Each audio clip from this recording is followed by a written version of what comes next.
A tea shop and vampires? Consider me sold. Hello fellow book nerds, this is Gabby and today we're talking about A Tempest of Tea by Hafsa Faizal. So this book was highly anticipated by me, although I didn't like the author's previous book, We Hand the Flame. So there was like excitement. I thought, okay, I can really like this. There's also hesitation because I might really not like this and everyone else will, and I will miss the hype again. So if you want to find out what I thought, please follow along. This is a spoiler-free review. I might mention some things that happen in the synopsis, but otherwise no major things will be spoiled. We're gonna start off with a synopsis and you can check out the timestamps below for like specific things about the book I'm gonna discuss. So as I alluded to in the beginning, A Tempest of Tea is a book about a tea shop, which is a tea shop by day, but it's a blog shop? Tea shop? By night. So we follow its owner, Arfi Kazimir, and her brother from another mother, let's call it, Jin, as they run this tea shop, which is catering to some unsavory clientele in the evening.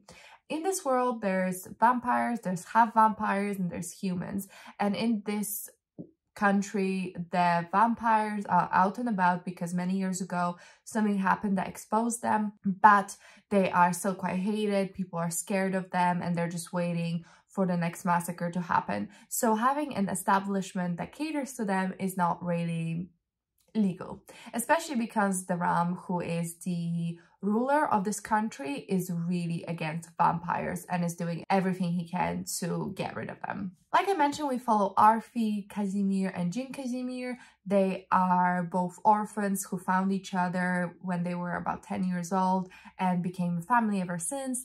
Arthur is your caste breaker type. She's chosen the path of revenge and anger after her family was massacred and she was taken as a very young child from her country. Jin, on the other hand, used to be a rich boy because his family were very well-known scientists, but due to a fire that happened when he was really young, he since had to fend for himself. So him and Arfi like created a little family for themselves.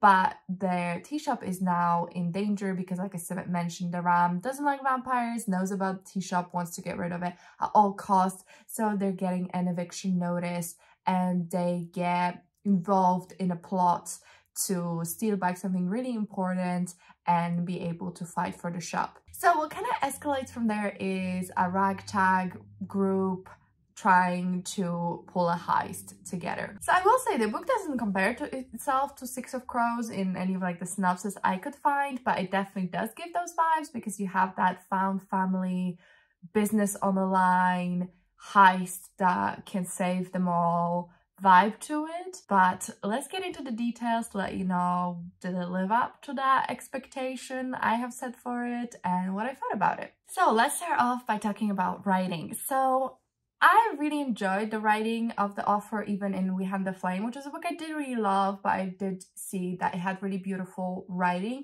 And this book did have some of that. It definitely had some really nice passages that I really enjoyed. Just to give you some examples, we understand what it's like to grieve with fire and not tears, what it's like to do anything to those we love. She was sunshine in a bottle and he was a storm in a boy, drawn to clear skies, reaching for her hand. So I really love passages like that. I was like, oh, nice. Let me like highlight that. So there were definitely bits I did enjoy. But I will say on the whole, I found the writing to be a little bit disjointed, especially with the flow of the story. So full disclosure, I got the arc from NetGalley. So I'm very grateful to NetGalley, but also all thoughts will definitely be my own. And considering it was an arc, maybe there were some things that needed like furthering, but as I've mentioned a couple of times now, usually when you get an arc, you're meant to treat this as a finished product. Maybe an image will be missing here and there, but nothing really big and major. Maybe they'll fix some typos. But there were a couple of times where I felt like it was playing a little bit confusingly with time and space, and maybe that was just my reading comprehension. Maybe I was like not paying enough attention, but sometimes it felt like there was a scene and there were 3 characters and somehow one of those characters like exited the scene, but it wasn't like clear to me. So I was like, wait, are they involved in this scene? Are we saying things they're not meant to be hearing? Like, I'm very confused. Or there was a scene where Arfi is talking to someone, then all of a sudden she's going up the stairs, then she's back downstairs talking to them. I was like, why did she go up the stairs? What was happening? I just felt like playing with space wasn't very clear. I don't know if it was me, I don't know if it was the book, but that's kind of what I found when I was thinking about the writing and my enjoyment of it. There were a couple of times when I had to reread some passages because I was like, wait, is that character still here? Like, what's happening? So yeah, just a little bit of a confusion. Definitely some beautiful writing, but overall I didn't find it like too enthralling, and it wasn't like sucking me in completely. Now for the world building. So I found that to be quite interesting because there were some bits where I thought it was a lot of exposition.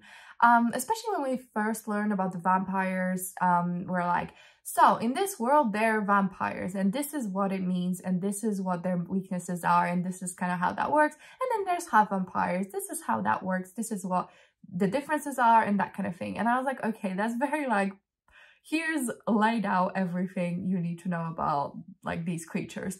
And I, on one hand, could that have been handled a little more deftly?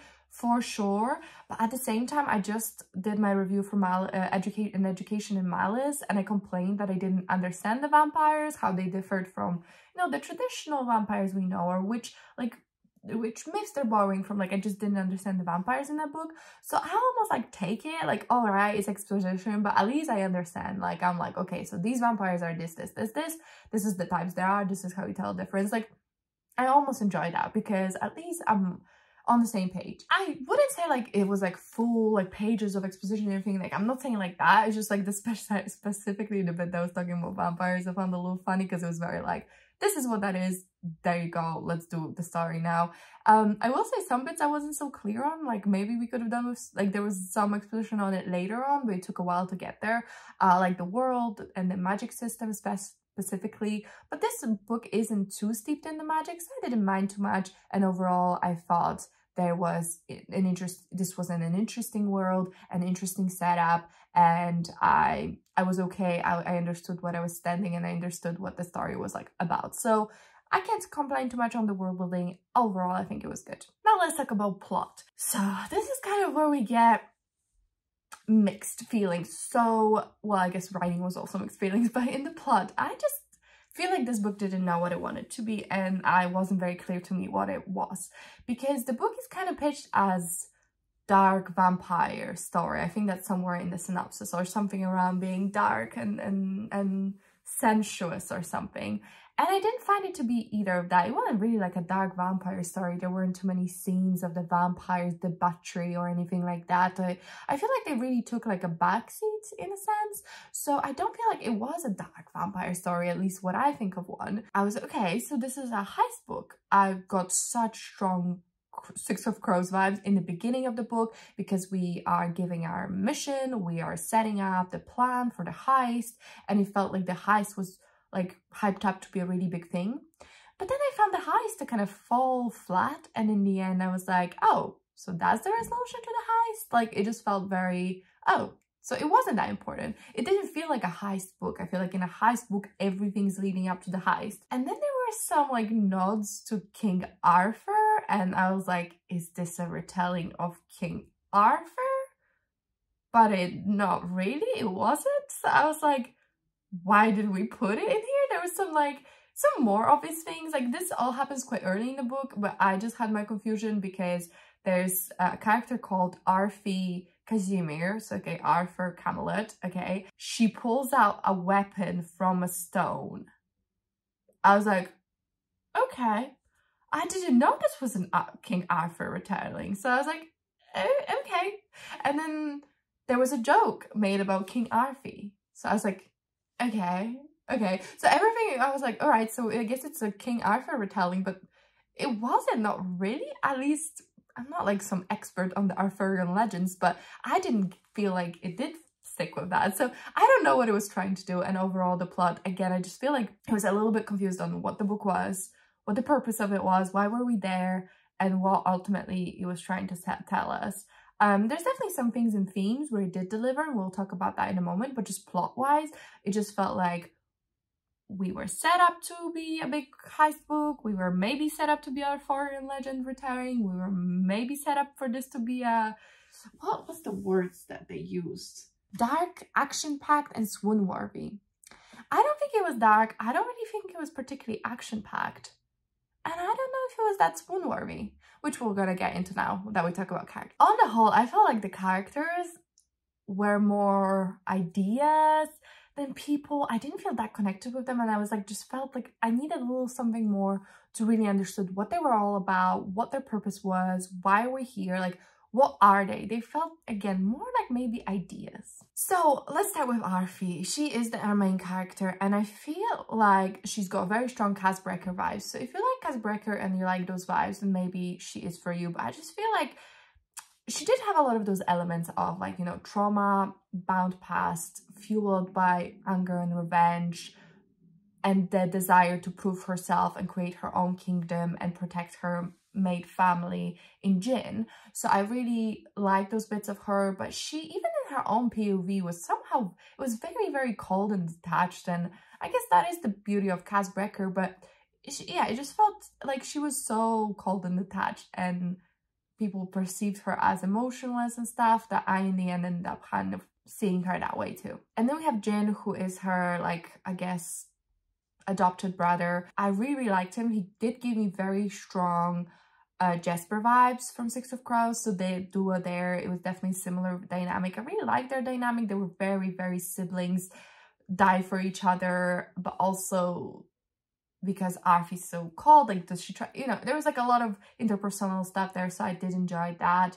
And he was more on the fun side, the flirt, that stuff like that, or at least we told he's the flirt. I didn't feel like he was that much of a flirt, but you know, he had the charm and all that, so I enjoyed him. I think he was definitely more like the approachable, understandable side versus Arfi.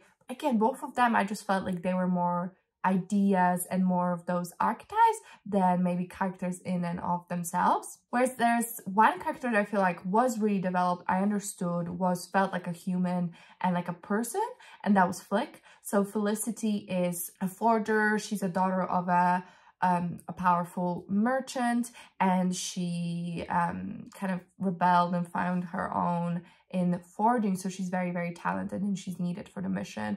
I really love Felicity. I feel like, again, she seemed like a person, like a real, like I understood her, I understood what she was about, her motivations. I just got her as a person, so I really enjoyed Felicity. And then we have our two final members of the group, of the gang, and it's Leif and Matteo. So Leif is the person who brings the heist to Arfi's attention. He kind of recruits her. He's part of the Royal Guard, and we're like, is he a turncloak? Is he not? Like, what's up with that? And then we have Matteo, who is a very well-known artist. Both of those characters just like instantly are all about Arfi and like really want her attention, and there's definitely like that vibe going on. I feel like from the second where they're like introduced, especially Matteo. But the two of them, I just felt nothing for. They were sketches. Like, as much as Arfi and Jin felt like archetypes, they felt like sketches of like a character. I didn't really particularly see why I would care about them, their motivations, their relationships, because there was just not enough there. I felt like their main thing was that they really like Arfi and they needed more. It definitely grows with the book, especially towards the end. You're like, okay, I see at least what one of them is all about. But I needed more. I needed more. I needed more to swoon, and I didn't feel like I swooned at all. It just didn't feel strong enough. It more felt like they were told that they like this person, so they like this person. So yeah, I just feel like there I needed a little bit more. Lastly, let's just quickly talk about themes. So definitely the strongest theme was colonialism, and I really enjoyed how that was done. So the main character, Arfi, she is from a Sri Lankan inspired country, because the author is Sri Lankan, or has Sri Lankan descent at least, and it was definitely talking about the colonialism and the atrocities committed there, and the destruction of people's lives, the sheer entitlement of of that and the damage that it's done. So I really enjoyed those bits, and I really liked seeing the perspective of immigrants in this like fictional, I guess, UK or England, and how they came into their power and how people didn't like that. And that was really well done. I really enjoyed that bit, and I think it was definitely like a strong theme. Other themes were more touched upon, like unchecked power, found family, really big one in this as well, and like choosing right and choosing like those bonds that are not necessarily blood bonds. Again, the book wasn't that, it felt very short actually. I've read it in 2 days. I felt like it just went by so quickly, and it didn't necessarily have the gravitas I wanted it to have. I think it's an YA book. I think there's definitely space for this to be adult. Maybe if it was adult, it would be more of the dark, swoon-worthy when we were promised. I didn't dislike it. I think for me, I was just a little bit disappointed. I will say I kept my expectations in check because We Hand the Flame wasn't for me. I read it quite a while ago now, but from what I remember, it kind of suffered from similar like jumping around and confusing scene setup like I mentioned here. I think with this book it's a weird situation because there's absolutely nothing like wrong with it per se. I'm like, I think you probably would enjoy yourself reading this book. It just didn't wow me, didn't quite deliver on like the beautiful cover and the amazing like atmosphere I thought we were gonna have. I definitely felt the atmosphere, which I probably should have talked about when I talked about world building, but I felt the atmosphere for sure when we were in the tea shop. Like, I love the tea shop, but the tea shop ultimately, a lot of the action isn't set there, and it stops being like a major thing as it was in those first couple chapters, but I really enjoyed it. So there were bits I really liked, there were bits I didn't like. I think an average reader might really enjoy this. If this is your thing, I think you should definitely check it out. I wouldn't like dissuade you from it, but it just wasn't like something I'm gonna put on my favorites of lists, and it just ultimately failed to connect with me necessarily. I also am not by no means claiming this is some kind of like Six of Crows rip off, even though I did reference it. I think of it more as a for the fans of, or something in this genre that if you enjoy that genre, maybe you would be drawn to it. And there's definitely similar archetypes, and I think that's just like normal and that's gonna happen. But I think if you are a big fan of Six of Crows, really like heist books, maybe you would enjoy this one. I feel like for me, just ultimately felt a little bit flat on that aspect, and the vampires are interesting. I will probably pick up the second book. I don't feel like 100% need to, but I would be interested to do that. But I would be interested to pick it up. So curious when that comes out. I'm sure the cover will be gorgeous, because the cover for this book is like, so beautiful. But if you don't know, I do Cowpile. So Cowpile is a rating system where you rate an aspect of a book from 1 to 10. The system tells you what rating that gives you in 1 to 5. So I have given this book 6 for characters, 6 for atmosphere, 6 for writing, 5 for plot, 5 for intrigue, 6 for logic, 6 for enjoyment, arriving at a 3 star. So I feel like 3 star is fair. For a minute, the rating came out with like 3.5, but I feel like ultimately 3 is more how I feel about this book. Sadly, not an absolute slam dunk from the author, which I kind of was hoping, because it has happened to me before. For example, with Elizabeth Flynn, when I didn't like her first book, and the second book is like one of my favorite books of all time. So hopefully I will get there. Hopefully other people really enjoyed this book. So let me know, did you feel like me, that it was a little bit meh? Did you feel that it was really amazing? I am super curious to see what you think. I will say, I think like for We Hand the Flame, the romance was a part people really enjoyed. So I'm curious to see what people think about this romance, because I feel like it was quite weak. So let me know how you felt about the book. I would really love to hear from you. If you enjoyed the video, if you could comment, like, and subscribe, I really appreciate it. It really helps me out. But that's it from me, and I'll see you in my next one. Bye!